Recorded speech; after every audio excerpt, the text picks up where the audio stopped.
Welcome to Herning again. Last time you were here, it was a huge success for the British team. We hope you'll enjoy it this time too. Thank you. The horses you are going to test will turn 5 years this spring. What will you expect from a horse ready for this final? Well, this is an interesting job, not one obviously that I'm used to. But I have been a test rider before in Pavo Cup in Holland, and obviously in England as well. I've done it in my own country. I think that it's quite strange getting on a horse that someone else has ridden. That's the first thing. You have to be a little bit careful how you test a horse. And you know what I'm looking for really is I have 2 marks to give: rideability. So that is looking for the fact that the horse is perhaps not a tense horse, that he is a trainable horse, and that he has a good temperament.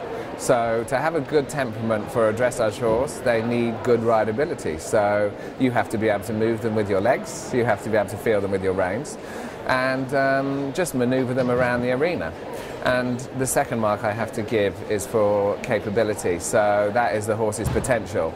So not every horse perhaps might look like a great horse, but that's the point of having a test rider, so that when you get on you can feel potential.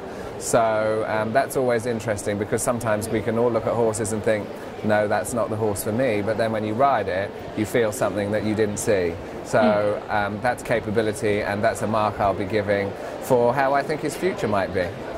And when you sit in the saddle for the first time, which reactions from the horse will give you a specific good feeling? Hopefully relaxation. You know, 5 years old is quite young, and you know, we already seen the arena. It's quite a big, scary arena, I think, for 5-year-old horses.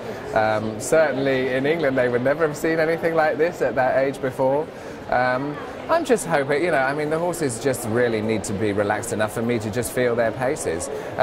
You know, they have to be able to walk with a good swing and a good overtrack. They have to be able to trot with activity and be able to lengthen and shorten the pace. And the canter obviously has to be a definite 3-beat rhythm that is an uphill pace.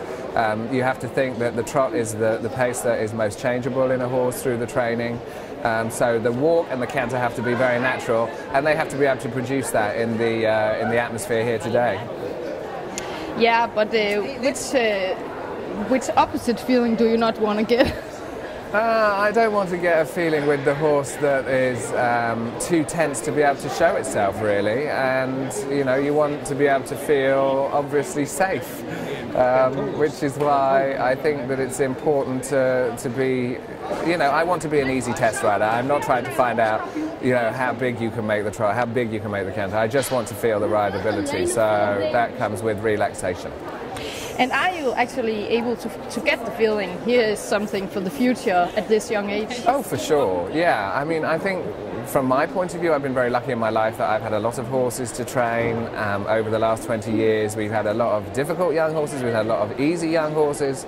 And I know exactly the sort of feelings that I would like to experience that I think would be a trainable horse. And at the end of the day, I'm sure I won't be able to take anything home with me, but it would be the horse I want to take home. And do you always sit on a horse with the mindset of a Grand Prix one day? Oh, for sure. I think if you don't believe in your horse, if you don't trust your horse can do it, then really, you know, I wouldn't be riding horses like that. So I always think every horse in my stables certainly would have the possibility to at least make Grand Prix. Not every single one of them is going to be a star. That's for sure. You know, sometimes, you know, a rider is probably only blessed with one really good horse in your lifetime. I've been lucky, I've had 2 really good horses, or 3 in my lifetime so far. So that's a lucky feeling, but I would always expect that every horse we train to at least be able to do all the Grand Prix movements, yes.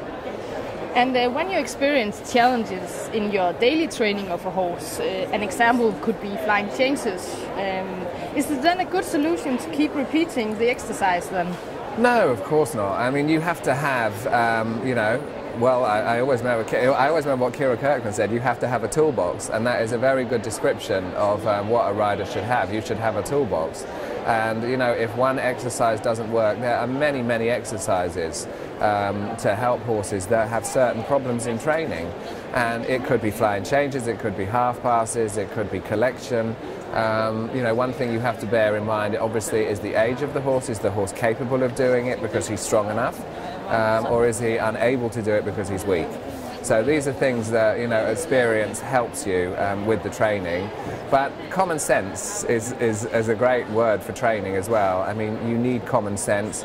If the horse isn't improving with the thing that you're doing, then obviously you need to stop and think of another way. And, you know, as they always say, the basics, you have to understand basics, and you always have to return to basics to see what was wrong. Perhaps, and fix it from the bottom before you move up again.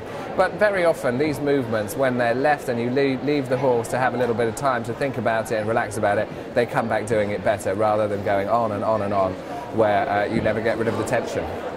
And Carl, now there's only a few hours until you're going to test ride these 30 young horses. What do you feel right now? Well, what does my colour look like, first of all? If I don't look white, then I'm still okay. No, I'm just looking forward to it. I mean, you know, I didn't come here because I didn't want to do it. It's something I'm excited about, and I think certainly for me as a British person, what I love about these shows is the enthusiasm, which we don't have these sort of breeding shows in England, so it's actually something that I love to experience, because it makes you realise just how many people are involved in your breeding program, in the fun that you can see with the young stallions, and obviously in the outcome for the competitors that are riding here. You know, I hope that there's a really suitable and great winner among them that could be a future star for you and your team, and, you know, for the world stage, really. Fun. Thank you so much for talking to us, and enjoy and good luck. Thank you very much.